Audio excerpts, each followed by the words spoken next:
ನಮಸ್ಕಾರ ಸ್ನೇಹಿತರೆ, ರಂಗೋಲಿ ಗಾರ್ಡನ್ ಪ್ರಯಾಣದ 3ನೇ ಭಾಗದ ವಿಡಿಯೋಗೆ ಸ್ವಾಗತ. ಇಲ್ಲಿ ನಡೆಯುವಂಥ ಬೇರೆ ಬೇರೆ ಚಟುವಟಿಕೆಗಳನ್ನು ನೋಡ್ಬೋದು. ಇಲ್ಲಿ ಒಂದು ಬಾವಿ ಇದೆ, ಆ ಬಾವಿಲಿ ನೀರು ಸೇರ್ತಾ ಇದ್ದಾರೆ. ಸೊ ಒಂದು ಗ್ರಾಮದಲ್ಲಿ ನಾರ್ಮಲ್ ಆಗಿ ಏನೇನು ಆಗ್ತಾ ಇತ್ತೋ ಅದನ್ನೆಲ್ಲ ನೀವಿಲ್ಲಿ ನೋಡ್ಬೋದು.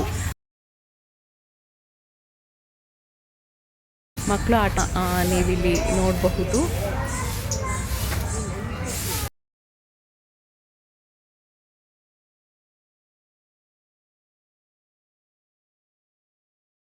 ಸೊ ಇಲ್ಲಿ ನೀವು ಬೇರೆ ಬೇರೆ ದೃಶ್ಯ ನೋಡ್ಬೋದು. ಮಕ್ಕಳು ಆಟ ಆಡ್ತಿರೋದನ್ನು ನೋಡ್ಬೋದು. ಆಮೇಲೆ ಕೆಲವರು ಗ್ರಾಮೀಣರು ಕಾಡಿನಿಂದ ಸೌದೆ ತೊಗೊಂಡು ಬರ್ತಿರೋದನ್ನು ನೋಡ್ಬೋದು. ಅದರಲ್ಲೇ ನೀವು ಕೆಲವು ಲಂಬಾಣಿಗಳನ್ನು ಕೂಡ ನೋಡ್ಬೋದು. ಲಂಬಾಣಿಗಳು ಕೂಡ ಆವಾಗ ಬೇರೆ ಬೇರೆ ಗ್ರಾಮದಲ್ಲಿ ನೆಲೆಸ್ತಿದ್ರು.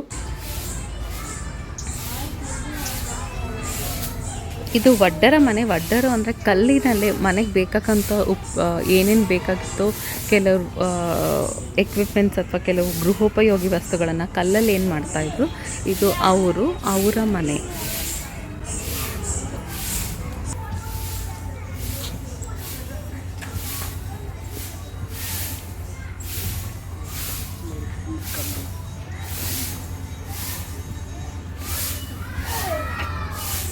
ಇಲ್ಲಿ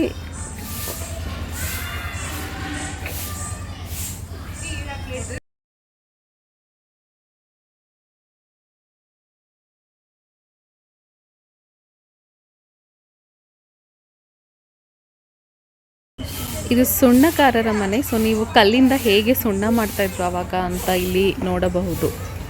ಸುಣ್ಣಗಾರರು ಅಂದರೆ ಲೈಮ್ ಸ್ಟೋನ್ ಮೇಕರ್. ಅವ್ರು ಹೇಗೆ ಕೆಲಸ ಮಾಡ್ತಿದ್ರು ಅಂತ ಇಲ್ಲಿ ತೋರಿಸಿದ್ದಾರೆ.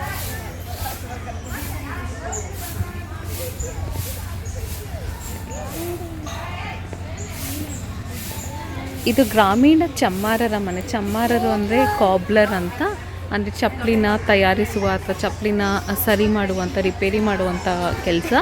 ಸೊ ನೋಡಿ, ಇಲ್ಲಿ ಮನೆ ಸದಸ್ಯರು ಈ ಕೆಲಸದಲ್ಲಿ ತೊಡಗಿಕೊಂಡಿದ್ದಾರೆ. ಆಮೇಲೆ ಇಲ್ಲೊಂದು ಹೆಣ್ಮಗು ಒಂದು ಮಗುನ ನೋಡ್ಕೊಳ್ತಾ ಇದ್ದಾಳೆ. ಇದು ಗ್ರಾಮೀಣ ಲಂಬಾಣಿಗಳ ಮನೆ. ಅವ್ರದ್ದೊಂದು ಟ್ರೈಬ್, ಲಂಬಾಣಿಸ್ ಅಂದರೆ ಅಲೆಮಾರಿಗಳು. ಸೊ ಅವ್ರದ್ದೇ ಒಂದು ಯುನೀಕ್ ಆದಂಥ ಶೈಲಿ ಇತ್ತು. ಅವ್ರು ಹೇಗೆ ಬಟ್ಟೆ ಹಾಕ್ಕೊಳ್ತಿದ್ರು ಅದನ್ನೆಲ್ಲ ನೀವಿಲ್ಲಿ ನೋಡಬಹುದು.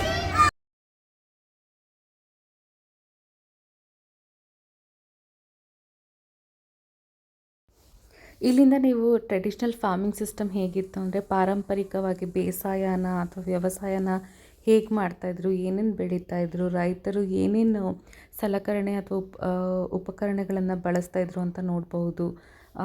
ನೋಡಿ, ಎತ್ತುಗಳನ್ನು ಯೂಸ್ ಮಾಡ್ತಾಯಿದ್ರು. ಆವಾಗೆಲ್ಲ ಮಾಡರ್ನ್ ಇರಿಗೇಷನ್ ಸಿಸ್ಟಮ್ ಇರಲಿಲ್ಲ. ಸೊ ಆದ್ದರಿಂದ ಪಾರಂಪರಿಕವಾಗಿ ಏನೇನು ಯೂಸ್ ಮಾಡ್ತಾಯಿದ್ರು, ಯಾವ್ಯಾವ ಜಾನುವಾರುಗಳು ಅವರಿಗೆ ಹೊಲದಲ್ಲಿ ಸಹಾಯ ಮಾಡ್ತಿದ್ವು, ಹೇಗೆ ಎಲ್ಲರೂ ಸೇರಿ ತಮ್ಮ ತಮ್ಮ ಕೆಲಸನ ಡಿವೈಡ್ ಮಾಡಿಕೊಂಡು ಹೊಲದಲ್ಲಿ ಕಷ್ಟಪಟ್ಟು ದುಡಿತಿದ್ರು ಅನ್ನೋದು ಇಲ್ಲಿ ನೀವು ನೋಡ್ಬೋದು. ಇವಾಗ ನನಗೆ ಡಾಕ್ಟರ್ ರಾಜ್ ಅವರ ಉಳುವ ಜೋಗಿಯ ನೋಡಲ್ಲಿ ಅನ್ನೋ ಹಾಡೇ ನನಗೆ ಜ್ಞಾಪಕ ಬರ್ತಿತ್ತು. ಇದನ್ನು ನೋಡಿದಾಗ ನಿಜವಾಗ್ಲೂ ರೈತರು ಹೊಲದಲ್ಲಿ ಕೆಲಸ ಮಾಡ್ತಿದ್ದಾರೇನೋ ಅನ್ನೋ ಅಷ್ಟು ತುಂಬಾ ರಿಯಲಿಸ್ಟಿಕ್ಕಾಗಿ ಮಾಡಿದ್ದಾರೆ. ನಿಜವಾಗ್ಲೂ ತುಂಬಾ ಅದ್ಭುತವಾಗಿದೆ, ತುಂಬಾ ಸುಂದರವಾಗಿದೆ.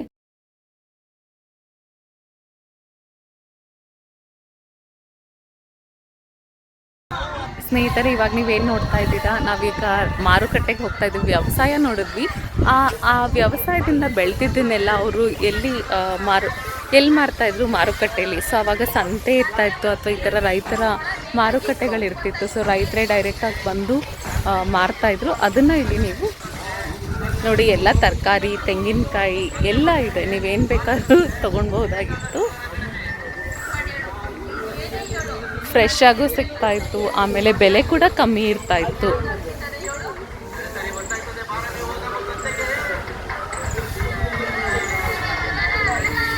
ಇದೇ ಗ್ರಾಮೀಣ ರೈತರ ಸಂತೆ.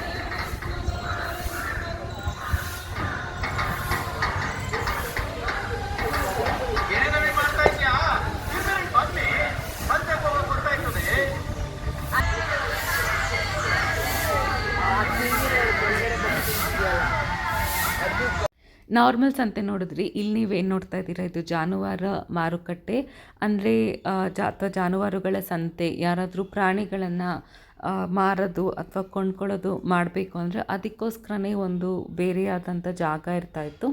ಎತ್ತುಗಳು, ಹಸುಗಳು ಇದನ್ನೆಲ್ಲ ಮಾರ್ತಾಯಿದ್ರು, ಕೊಂಡ್ಕೊಳ್ತಾಯಿದ್ರು. ಅದು ಜಾನುವಾರು ಸಂತೆ ಅಂತ ಹೇಳ್ತಾಯಿದ್ರು. ಸೊ ಇಲ್ಲಿಗೆ ನಮ್ಮ ಪ್ರಯಾಣ ಆಲ್ಮೋಸ್ಟ್ ಮುಗೀತು. ನಾವು ಎಕ್ಸಿಟ್ ಆಗ್ತಾ ಇದ್ದೀವಿ. ಸೊ ಎಲ್ಲ ನೋಡಾಯಿತು, ಸಂತೆ ನೋಡಾಯಿತು, ಜಾನುವಾರು ಸಂತೆ ನೋಡಾಯಿತು, ಬೇರೆ ಬೇರೆ ಪ್ರೊಫೆಷನ್ಸು ಅವ್ರು ಹೇಗೆ ಕೆಲಸ ಮಾಡ್ತಾಯಿದ್ರು, ಮನೆಯವರೆಲ್ಲ ಹೇಗೆ ಹೆಲ್ಪ್ ಮಾಡ್ತಾಯಿದ್ರು, ಮನೇಲಿ ಯಾರ್ಯಾರು ಇರ್ತಾಯಿದ್ರು ಅದನ್ನೆಲ್ಲ ನೋಡಿದ್ವಿ.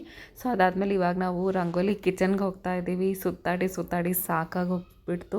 ಸೊ ಏನಾದ್ರು ತಿನ್ನಬೇಕು ಅನಿಸ್ತಾ ಇದೆ. ಸೊ ಲಕ್ಕಿಲಿ ಇಲ್ಲೊಂದು ರೆಸ್ಟೋರೆಂಟ್ ಇದೆ, ಆ ರೆಸ್ಟೋರೆಂಟಲ್ಲಿ ಹೋಗ್ಬಿಟ್ಟು ತಿನ್ಬೋದು.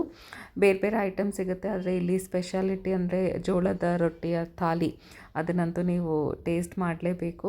ಇಲ್ಲಿ ಟಾಂಗಾ ರೈಡ್ ಕೂಡ ಇದೆ, ಬೇಕಾದವರು ಟಾಂಗಾ ರೈಡ್ ಕೂಡ ಹೋಗಬಹುದು. ಇಲ್ಲಿ ನೋಡಿ ಮಕ್ಕಳು ಹೋಗ್ತಾ ಇದ್ದಾರೆ ಟಾಂಗಾ ರೈಡ್.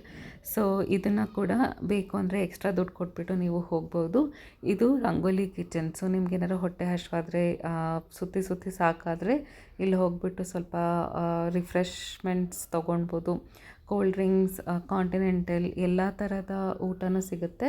ನಾನಂತೂ ಜೋಳದ ರೊಟ್ಟಿ ಥಾಲಿ ಟ್ರೈ ಮಾಡಬೇಕು ಅಂತ ನನಗೆ ತುಂಬ ಆಸೆ ಇತ್ತು. ಸೊ ಜೋಳದ ರೊಟ್ಟಿ ಥಾಲಿ ಟ್ರೈ ಮಾಡಿದೆ. ಸೊ ನೀವು ನೋಡ್ತಿದ್ದಂಗೆ ಅದರಲ್ಲಿ ಜೋಳದ ರೊಟ್ಟಿ, ಚಪಾತಿ, ಬಜ್ಜಿ, ಸಾರು ಎಲ್ಲ ಇದೆ.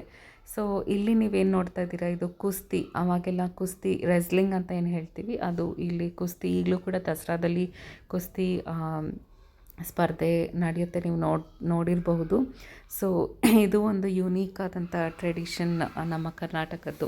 ಸೊ ಇಲ್ಲಿ ಇದೆಲ್ಲ ಆದಮೇಲೆ ಕೊನೆಗೆ ಒಂದಷ್ಟು ಶಾಪ್ಸ್ ಇದೆ. ನೀವೇನಾದ್ರು ಸೋವೆನಿಯರ್ಸ್ ತೊಗೊಳ್ಬೇಕು ಅಂದರೆ, ಅಥವಾ ಏನಾದ್ರು ತಿಂಡಿ ತಿನಿಸು ತೊಗೊಳ್ಬೇಕಂದ್ರೆ ಮನೆಗೆ, ಅಥವಾ ಮಕ್ಕಳೇನಾದ್ರು ಇಲ್ಲಿ ಟೈಮ್ ಪಾಸ್ ಮಾಡಬೇಕು ಅಂದರೆ ಅದಕ್ಕೆ ಬೇಕಾದಷ್ಟು ಆಟಗಳಿವೆ. ಸೊ ನೀವು ಇದನ್ನು ಇಲ್ಲೊಂದು ಸ್ವಲ್ಪ ಪರ್ಚೇಸಿಂಗ್ ಮಾಡ್ಬೋದು, ಅಥವಾ ಮಕ್ಕಳು ಸ್ವಲ್ಪ ಟೈಮ್ ಪಾಸ್ ಮಾಡ್ಬೋದು ಇಲ್ಲಿ. ಸೊ ಇದೆಲ್ಲ ನೋಡಿ ಬೇರೆ ಬೇರೆ ಅಂಗಡಿಗಳು. ಇದಿಷ್ಟೇ ಅಲ್ಲ, ಇಲ್ಲಿ ಮ್ಯಾಜಿಕ್ ಶೋ ಕೂಡ ಇದೆ. ಮಕ್ಕಳಿಗಂತೂ ಟೈಮ್ ಪಾಸಿಗೆ ಬೇಕಾದಷ್ಟು ಆ್ಯಕ್ಟಿವಿಟೀಸ್ ಇದೆ. ಸೊ ನೀವು ಮಕ್ಕಳನ್ನ ಕರ್ಕೊಂಡು ಬಂದರೆ ತುಂಬಾ ಎಂಜಾಯ್ ಮಾಡ್ತಾರೆ. ಖಂಡಿತ ಕರ್ಕೊಂಡು ಬನ್ನಿ. ಬೇಕಾದಷ್ಟು ಇಲ್ಲಿ ಮಾಡೋಕ್ಕೆ ಒಂದು 4 ಅವರ್ಸ್ ಅಂತೂ ಬೇಕೇ ಬೇಕು. ನೀವೆಲ್ಲ ಚೆನ್ನಾಗಿ ನೋಡಿದ್ರೆ, ಎಲ್ಲ ಆ್ಯಕ್ಟಿವಿಟೀಸು ಮಾಡಿದ್ರೆ. ಸೊ ಕಮ್ಮಿ ಅಂದರೂ 4 ಗಂಟೆ ಬೇಕೇ ಬೇಕು. ದೊಡ್ಡ ಜಾಗ. ಸೊ ಖಂಡಿತ ವಿಸಿಟ್ ಮಾಡಿ ನಿಮ್ಮ ಫ್ಯಾಮಿಲಿ ಜೊತೆ.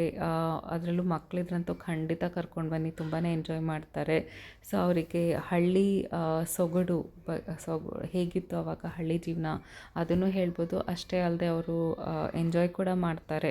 ಸೊ ನಾವು ಸುಮ್ಮನೆ ಮನೇಲಿ ಕೂರಿಸ್ಕೊಂಡು ಹೇಳಿದ್ರೆ ಅವ್ರಿಗೆ ಅರ್ಥ ಆಗೋಲ್ಲ. ಅದೇ ನಾವು ಈ ಥರ ಕರ್ಕೊಂಡು ಬಂದರೆ ನೋಡಿ, ಯಕ್ಷಗಾನ ಇಲ್ಲಿ ತೋರಿಸ್ತಾ ಇದ್ದಾರೆ.